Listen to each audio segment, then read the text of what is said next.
அக்கிரமங்கள் நடக்கும்போது அமைதி காப்பதும் அக்கிரமத்திற்கு துணை போவதுதான்.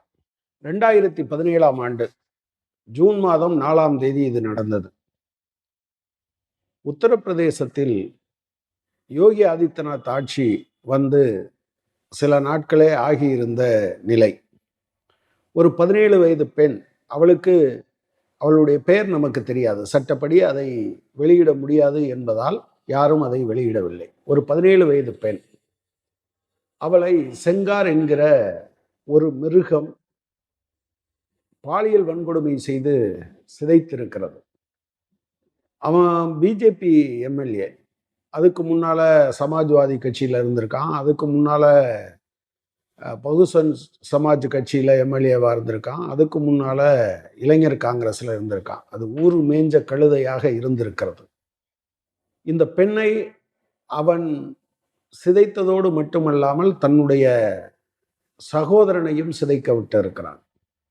அதற்கு பிறகு அவனது சகோதரன் உள்ளிட்டு அவனுடைய அடியாட்களும் கூட்டு பாலியல் வன்புணர்வு செய்திருக்கிறார்.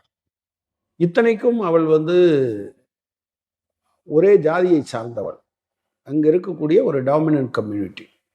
இவன் ஒரு அரண்மனை போல வைத்திருக்கக்கூடிய அவன் வீட்டுக்கு 100 மீட்டர் தூரத்தில் இருக்க ஒரு குடிசையில், ஒண்டுவதற்கு மட்டுமே இடம் இருக்கிற ஒரு குடிசையில் குடும்பத்தோடு இருந்திருக்கிறாள். அவளுக்கு அவன் உறவினனும் கூட. ஆனா என்ன பிரச்சனைனா, இதை சிதைக்கும் போது அந்த மிருகத்துக்கு ஒரு குழந்தையை, தன் மகள் வயதுள்ள குழந்தையை சிதைக்கிறோம் என்கிற உணர்வு கூட இல்லாமல், அன்றளர்ந்த பூவை தெருவிலே வீசி அதன் மீது ரோடு என்ஜினை செலுத்துவது போல ஒரு மண்ணோடு மண்ணாக தடமற்று போய் செய்கிற வகையில் அந்த சுயத்தை சிதைத்திருக்கிறார். ஏழைகள் என்ன செய்ய முடியும்?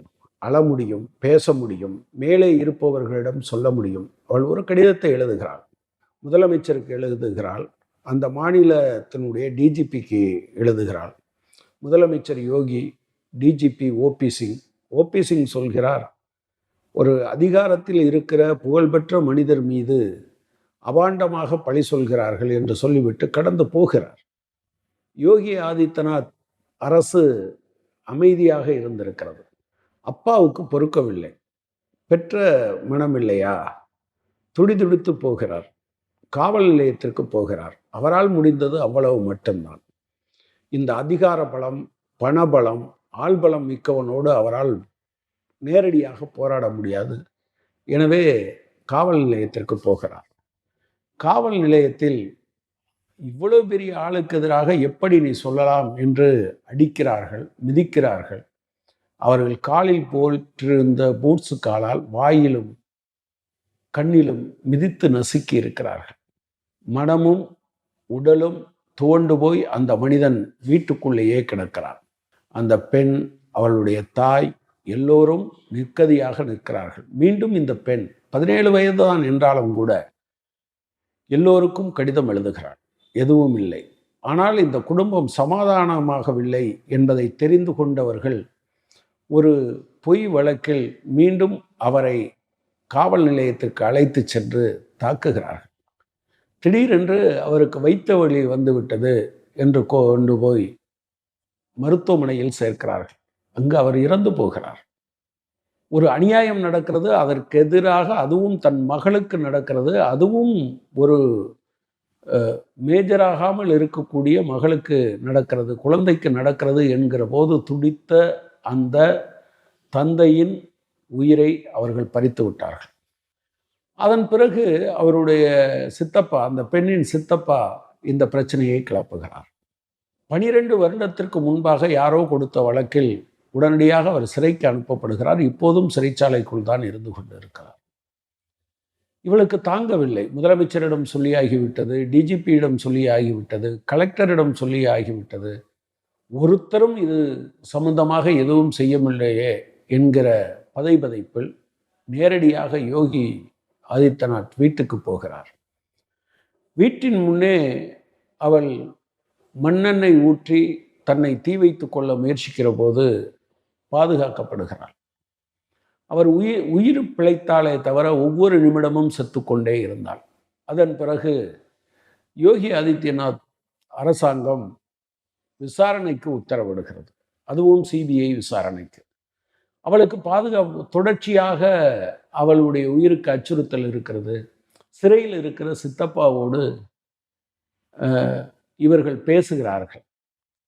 வழக்கை வாபஸ் வாங்கவில்லை என்றால் உங்கள் குடும்பம் பூண்டோடு ஒழிக்கப்படும் என்று அந்த மிருகம் கொக்கரிக்கிறது. அது வெளியில் தான் இருக்கிறது, பாதுகாப்போடு இருக்கிறது. அது சட்டமன்றத்திற்கு செல்கிறது, மக்கள் பிரதிநிதியாக அது தொடர்கிறது. அப்போதும் பாஜக அதன் மீது எந்த நடவடிக்கையும் இல்லை. ஆசிஃபா வழக்கு தெரியுமா? அதில் குற்றவாளிகள் கைது செய்யப்பட்ட போது பிஜேபிக்காரர்கள், சங் பரிவார்காரர்கள் எப்படி ஊர்வலம் போனார்களோ, அப்பாவி மீது வழக்கு போடாதே என்று, அதே போல இங்கும் போனார்கள். ஊர் அமைதியாக இருந்தது என்று பத்திரிகைகள் எழுதின. அது அமைதி அல்ல, பயம். இப்போது சிபிஐ நீதிமன்றம் அதை விசாரிக்கிறது. இவளுக்கு பாதுகாப்பும் கொடுக்கப்படுகிறது.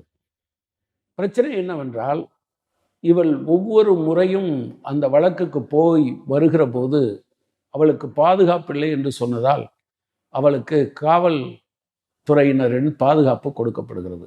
ஆனால் அவர்கள் முறையாக வரவில்லை. இன்ஃபேக்ட் அவளுக்கு ஒரு சந்தேகம் வருகிறது, இவர்கள் தன்னை பாதுகாக்க வந்திருக்கிறார்களா, உளவு பார்க்க வந்திருக்கிறார்களா என்று உச்ச நீதிமன்றத்திற்கு கடிதம் எழுதுகிறார். இப்படி ஒரு நாள் வழக்குக்கு செல்லுகிற போது நம்பர் பிளேட்டில் கிரீஸ் வச்சு மறைக்கப்பட்ட ஒரு வாகனம் நேர் எதிராக தவறான பாதையில் இவளுடைய வண்டியின் மீது மோதுகிறது. இவளுக்கு பாதுகாப்பாக சென்ற 2 அத்தைகளும் அந்த இடத்திலேயே கொல்லப்படுகிறார்கள். இவளும் இவளுடைய வழக்கறிஞரும் படுகாயத்தோடு மருத்துவமனையில் சேர்க்கப்படுகிறார்கள். அப்போதுதான் அவர் சொல்கிறார், உச்சநீதிமன்றத்துக்கு நான் அனுப்பினேன், இவர்கள் என்னை பாதுகாக்கவில்லை என்று அவள் கதறுகிறாள். அப்போது உச்சநீதிமன்ற தலைமை நீதிபதியாக இருந்த ரஞ்சன் கோகோய் அப்படி ஒரு கடிதமே தன் கைக்கு வரவில்லை என்று சொல்லி அந்த அலுவலகத்தை நாடுகிற போதுதான் கடிதம் வந்து 5 நாட்களாக அவர்கள் அதை கவனிக்கவே இல்லை, தூர தூக்கி வைத்து விட்டார்கள் என்று தெரிகிறது. அதன் பிறகு நீதிமன்றத்திற்கு முறையிட்ட பிறகு அவளை வேறு இடத்தில் அங்கிருந்தால் காப்பாற்ற முடியாது என்று யார் பாதிக்கப்பட்டாரோ அவர் அந்த ஊரில் இருந்து விரட்டப்படுகிறார். ஆனால் இந்த அட்டூழியத்தை நிகழ்த்திய செங்கார் அந்த ஊரிலேயே இருக்கிறார். இவ்வளவும் நடந்த பிறகுதான் பாஜகவுக்கு சற்று சொரணை வருகிறது. ராமராஜ்யம் நடத்துகிறார்கள் இல்லையா, எனவே வேறு வழி இல்லாமல் அவனை கட்சியில் இருந்து நீக்குகிறார்கள். அதன் பிறகு அவனுடைய கொட்டம் அடங்கவில்லை. சிபிஐ நீதிமன்றம் அவனுக்கு தண்டனை கொடுக்கிறது, ஆயுள் தண்டனை.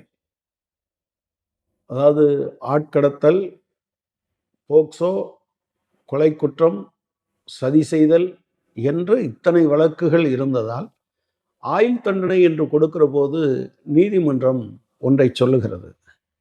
இது ஆயுள் தண்டனை என்றால் 14 வருடம் முடிந்த பிறகு வெளியே வருவதில்ல, அவன் உயிரோடு இருக்கும் வரை சிறையில் இருக்க வேண்டும் என்று உத்தரவிடுகிறது. நீதிமன்றத்தினுடைய வாசகங்கள் மிக கடுமையாக இருந்தன. அவ்வளவையும் இப்போது சொல்வது எளிதாக இருக்காது. இந்த பெண்ணுக்கு அதோடு 25 லட்சம் அபராதம் என்று சொல்கிறார்கள். இந்த காலகட்டத்தில் அவள் டெல்லியில் இருக்கிறாள். அங்கும் அச்சுறுத்தல் தொடர்கிறது. வேறு வழி இல்லாமல் அவளுக்கு பாதுகாப்பு கொடுக்கப்படுகிறது. இதோடு நடந்து கொண்டே இருக்கிறது. உயிருக்கு பயந்து வாழ்ந்து கொண்டே இருக்கிறார். ஆனால் என்ன பிரச்சனை அப்படின்னு சொன்னால், இப்போது டெல்லி உயர்நீதிமன்றம் அவர்கள் எங்கே பாசிஸ்டுகள் தங்களுடைய ஊடுருவலை எல்லா இடத்திலும் செய்திருக்கிறார்கள்.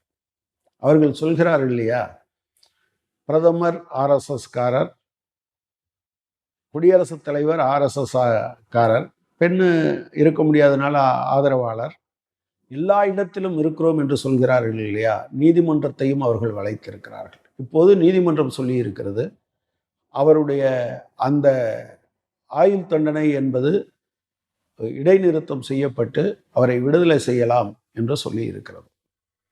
நீதிமன்றங்கள் ராமராஜ்யத்தில் இப்படித்தான் இருக்கின்றன. பில்கிஸ் பானு பாலியல் வன்கொடுமை செய்யப்பட்ட வழக்கில் 14 பேர் கொல்லப்பட்டார்கள். 7 பேர் பாலியல் வன்கொடுமைக்கு உள்ளாக்கப்பட்டார்கள். பில்கிஸ் பானுவினுடைய 3 வயது குழந்தை காலை பிடித்து தலையை பாறையில் மோதி சிதறடித்து கொண்டார்கள். அந்த வழக்கில் குற்றம் சாட்டப்பட்டு உள்ளே இருந்தவர்கள், தண்டனை பெற்று உள்ளே இருந்தவர்கள் வெளியே வருகிறார்கள். RSS ஒழுக்கத்தை கற்றுக் கொடுக்கிற இயக்கம் இல்லையா? அப்படி வந்தவர்களை எல்லாம் மாலை போட்டு வரவேற்றது. அதன் பிறகுதான் இந்தியா முழுவதும் மிகப்பெரிய போராட்டம் நடந்த பிறகு நீங்கள் பார்த்தீர்கள் என்றால் பிறகு உச்சநீதிமன்றம் தலையிட்டு அவர்கள் இப்போது உள்ளே போயிருக்கிறார்கள். இப்போ சமீபத்தில் ஒரு வாரத்துக்கு முன்னால் உங்களுக்கெல்லாம் தெரிஞ்சிருக்கும், அக்லக் என்று ஒரு வயதானவர் வீட்டில் அவருடைய ஃப்ரிட்ஜில் மாட்டுக்கறி வைத்திருந்தார் என்று ஒரு கும்பல் அவரை அடித்தே கொள்கிறது. RSS ஒழுக்கத்தை கற்றுக் கொடுக்கும். தனிப்பட்ட முறையில் 2 பேருக்கு இடையில சண்டை வந்தது, ஒருத்தன் அவசரத்தில் குத்திடுறான்னா கூட வருத்தப்படுவான். ஆனால் இது ஒரு கும்பலாக சேர்ந்து ஒரு மனிதரை அடித்தே கொள்கிறது. அந்த குடும்பத்தினுடைய பார்வையிலேயே அடித்துக் கொள்கிறது. அதில் குற்றம் சாட்டப்பட்ட ஒருவன் சிறையில் இறந்து விட்டான் சுகவீனமாயி என்பதற்காக அவனுடைய மகளுக்கு உத்தரப்பிரதேச அரசாங்கம் ஆசிரியர் வேலை வழங்கியது. இப்போது கவர்னர் அந்த மாநில ஆளுநர் இல்லை, அவங்க மேலே உள்ள வழக்குகளை எல்லாம் கைவிட்டு விடலாம் என்று ஒரு கடிதம் அனுப்புகிறது. நல்ல வேளை அங்கிருக்கிற ஒரு நீதிமன்றம் இதை ஏற்க முடியாது என்று தள்ளுபடி செய்திருக்கிறது. இதுதான் இவர்கள் நீதிமன்றத்தை இந்த காலத்தில் ஆக்கி வைத்திருக்கக்கூடிய கோலம்.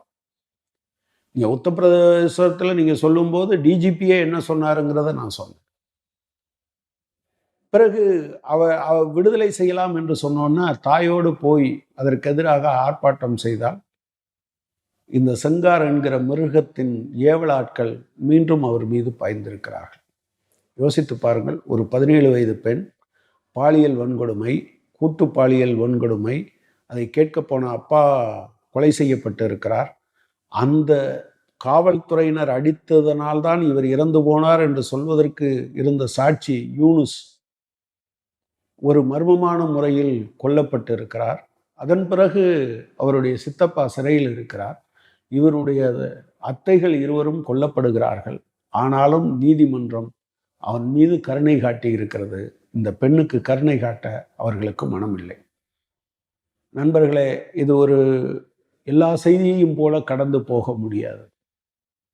எல்லா செய்தியையும் போல கடந்தே போக முடியாது. ஒரு 17 வயது பெண் 7 வருடமாக அந்த போராட்டத்தை நடத்துகிறாள். ஆனால் ஒவ்வொரு முறையும் அவள் செத்துக்கொண்டே இருக்கிறாள். இந்தியா ஜனநாயக நாடென்றால், இங்கு நீதிமன்றம் இருக்கிறது என்றால், இங்கு மனச்சாட்சி உள்ள மனிதர்கள் இருக்கிறார்கள் என்றால், ஒவ்வொருவரும் இந்த அநியாயத்துக்கு எதிராக நாம் குரல் எழுப்ப வேண்டியது அவசியம்.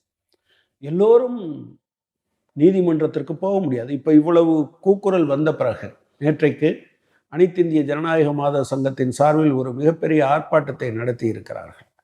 வேறு சில அமைப்புகளும் நடத்தி இருக்கிறார்கள். இப்போது சிபிஐ சொல்கிறது, நான் மேல்முறையீட்டுக்கு போகிறேன் என்று சொல்லியிருக்கிறது. இவர்கள் வெளியே வரக்கூடாது. இன்னொரு குழந்தைக்கு இப்படி நடக்கக்கூடாது என்றால் நம்முடைய குரல் வலுவாக எழுப்பப்பட வேண்டும். ஒரு 17 வயது பெண் வலுவான அரசியல் பின்புலம், அதிகாரம், பணபலம், மாநில அதிகாரம், நீதிமன்றம், இவை அனைத்தும் செய்கிற அநியாயங்களுக்கு எதிராக போராடி கொண்டிருக்கிறாள். கரம் நீட்ட வேண்டியது நம்முடைய பொறுப்பு. நண்பர்களோடு பேசுங்கள், தெருவில் பேசுங்கள், இது அக்கிரமம் என்று சொல்லுங்கள். அந்த உணர்வை ஏற்படுத்த வேண்டும் என்று மெத்த பணிவோடு கேட்டுக்கொள்கிறேன்.